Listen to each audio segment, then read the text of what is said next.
In Superman's Fortress of Solitude stands Kandor, the city in a bottle, stolen and miniaturized by a space pirate before the explosion of the planet Krypton. In this controlled environment, 1 million microscopic inhabitants keep the towering civilization of Superman's native world alive. Standing at the podium before a capacity audience in the city's civic center is Dar-Vam, Kandor's Commissioner of Science Police. To the annual Science Police Awards ceremonies.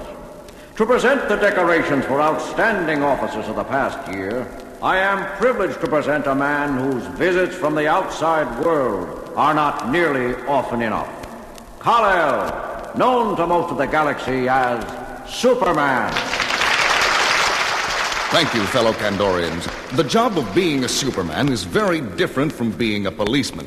And so it is with the greatest respect that I call Science Police Officer Ron Za to the podium to accept. Look, a man with a gravity gun. Hello. Are you all right? Thank the fates you ducked in time. I'm going to do more than that, Ron Za. He's running away. Look out for that gun! Somebody stop him! Hold on, Kal-El. Let go of me, Ron Za. You're keeping me from Getting hurt. You don't have your superpowers here in Kandor. Not in an environment just like Krypton's. But let me do what I've been trained for. Watch. Over there, Ranza. He's hiding behind that statue. Everyone clear the complex now. You've nowhere to run, you Kandorian scum. Make a move for me and my gravity gun will blast your atoms apart. Blast away. It won't save you. Ranza's been hit. But look! His uniform is deflecting a gravity beam back at the terrorist, and it's... a neat trick, Ron Za. How did you pull it off? Simple, Kal-El. Policemen on Earth are sometimes known to wear bulletproof vests. But we science police in Kandor have gone them one better. Our uniforms repel a would-be killer's ammunition right back to the source. He's in critical shape, but after a few hours in the rehabilitation booth, he'll be completely recovered. And then he can stand trial for attempting to assassinate our distinguished guest of honor. I'm indebted to you, Ron Za. That was a fine display of police work. That's our Ron. Now you know how he got the reputation of being Kandor's finest. After many fond farewells, Superman leaves the microscopic confines of the tiny bottle city as the microwave beamer in his fortress restores him to normal size. And then it's the Arctic fortress he leaves behind as he streaks back to Metropolis and his job as mild-mannered Clark Kent, anchorman for WGBS-TV News. Okay, Clark, let's go over it again. Mr. Edge, I wanted to talk to you because... Wait, I think I got it. Mr. Edge, I wanted to talk to you because I really think I'm entitled to more. I mean, it's my opinion that, well, if it's all right with you, of course, could you please, maybe... No, Clark. All wrong. Stop hedging. You just tell him you want a raise and you know you deserve it. That's all there is to it. But, Lois, I couldn't be that blunt. Not with Mr. Edge. It wouldn't be right. Sometimes, Clark, I wonder why I even bother with you at all. That plane's in trouble! The engines are on fire. It's out of control! Oh my gosh, Clark, it's going to hit the Galaxy building. Can't anybody do something? I can, but not standing around here. I've got to slip away and change to... Look, Clark, up in the sky. Great Scott! Hey, that's not Superman! You could have fooled me. Look what he's doing. I don't believe this, Clark. A man in a weird costume grabbed the fuselage of that plane and is flying it to safety just like Superman would. Believe me, Lois, I'm as surprised as you are. I'd better find a telephone booth and phone this story into the station. Okay, Clark, but the newspaper byline is mine. But instead of finding a phone, Clark Kent finds a deserted alley, and a heartbeat later the soft-spoken reporter sheds his clothes to become the mighty Man of Steel himself, Superman! And a few moments later, at Metropolis Airport, an astounded ground crew has watched an amazing demonstration. Phew! You don't look like Superman, but you sure operate like him. You brought that twin-engine job in on your shoulders and put out the flames with super breath just like a real pro. Yeah, but if you're not Superman, who are you, buddy? I assure you my name is not Buddy. His name is Ron Za, gentlemen. Superman! The real one! Greetings, Kal-El. I knew it wouldn't take you long to find me. You and I have some things to discuss, Ron Za. What do you say we talk in private? About 50,000 feet up? After you. Gee! Now it looks like Metropolis has two Supermen. Looks like. I just hope. What? What is it? I just hope those two are friends. Here we are, leveling off at 50,000 feet. Let's have it, Ronzar. Why have you followed me to the outside world? Because in Kandor, I'm the best there is. You gave me an award that says so. But what does a superior city like Kandor need with an expert crime fighter? You were born and trained there. That's where you belong. I belong here on Earth. I'm better at this than you are. This planet is a mess, Kal-El. With Kryptonian superpowers along with my training, I'll be a super cop. But you know nothing about superpowers. I've had them since I was a baby, and even I make mistakes sometimes. That's because you're an amateur and I'm a professional. Where are you flying off to? I've got work to do. Got to show you what superpowers and training can do.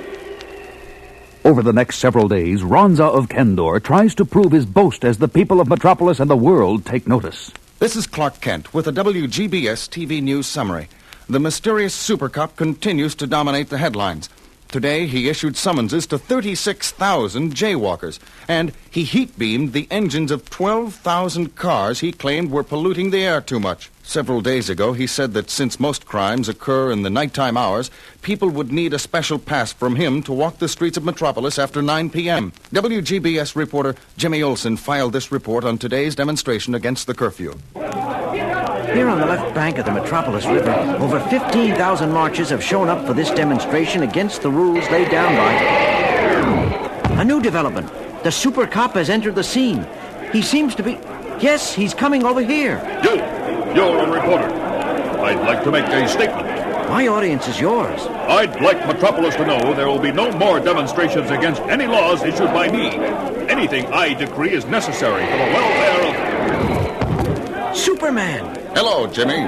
Ronzar, I believe you're making a mistake here. Move along, Kal-El. You should have done this years ago yourself.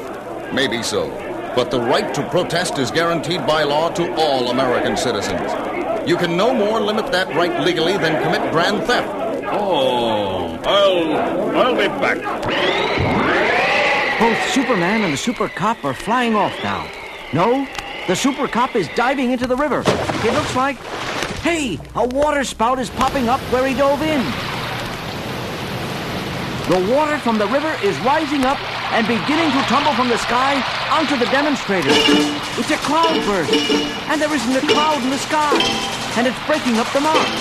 The super cop can't stop the demonstration directly, but there's no law against making it rain. This is Jimmy Olsen for WGBS TV News. This is Clark Kent back in the WGBS studio.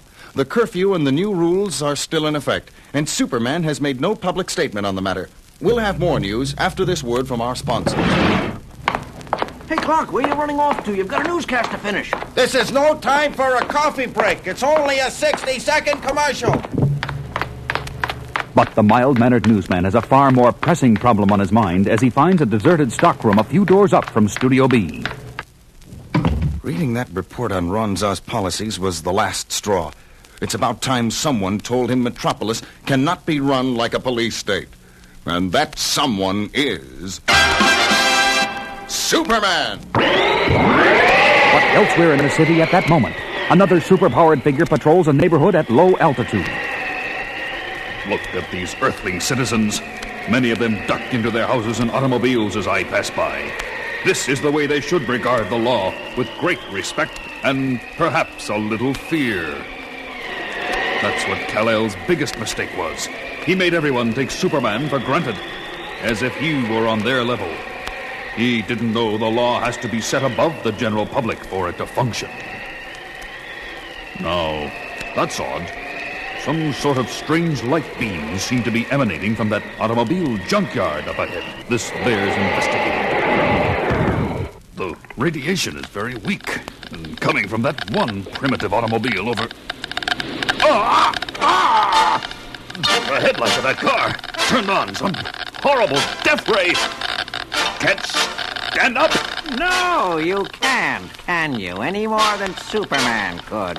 if you were he. Who are you? Crouched in the car. Show yourself. Delighted to, super cop, or whatever you call yourself. I'm Lawrence Gabriel, and these quasar beams causing you so much discomfort are a rather brilliant invention of mine.